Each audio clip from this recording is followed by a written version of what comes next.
I started off by washing both my face and my hair. You want to make sure you remove any makeup or hair products you have on prior. I then took a light concealer and started applying that to my entire face. This was for the sole purpose of covering up any red spots on my face and making my skin tone much more even so that the brighter colors I put on later will look much better. I also used the same concealer on my lips because I knew later on I would not want them to be red. I then took a light green eyeshadow on a brush and began covering my entire face. Now you do not have to use eyeshadow for this step.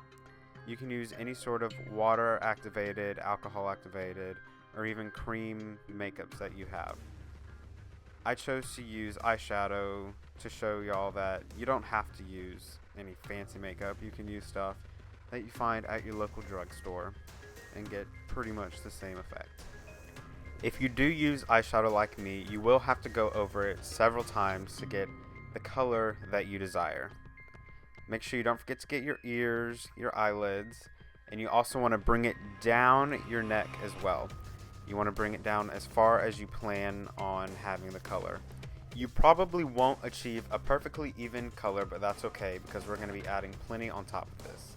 Once I felt I was sufficiently green, I took this green jumbo eye pencil and started putting lots of green dots all over my face. Again, any sort of dark green makeup you have will work. You do not have to do exactly what I do.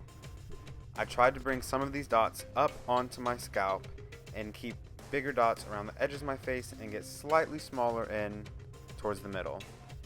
Also tried to add in lots of different weird shapes, not perfect circles. I then powdered over this just to try and blend them out a bit so they weren't quite so rough on my face. I then decided to go back in and add even smaller dots covering the entire rest of my face, including my eyelids. I also added some of this dark green on all of the raised parts of my ear. Then I roughly filled my lips in green as well. Once I was happy with my face, I moved down into the neck area. I made these spots much bigger and filled in the spaces between them with smaller dots. Once I got my entire body covered with dots where I wanted them, I went over again with that same green eyeshadow to add any green back into the areas that lost it. I then took a small brown eyeliner and put some brown spots on my face as well. Now with a Q-tip, I'm taking some Pros-Aide adhesive and dabbing this onto my eyebrows. I'm applying the Pros-Aide directly to my eyebrows because it is fairly easy to remove from hair, but if you're using any other sort of adhesive like spirit gum, you want to make sure you cover any hair that it's going to come in contact with a glue stick or whatever you like to cover your brows with.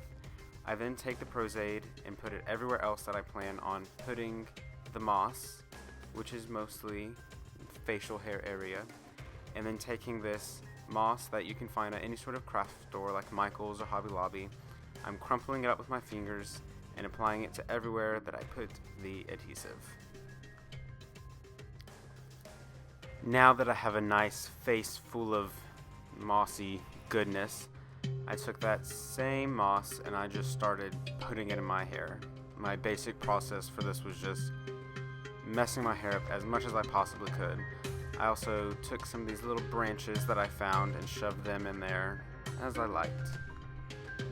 And then I was done. Now you're a nasty little swamp monster. You can even add some fake cuts and blood if you like, if you want to go for a meaner look.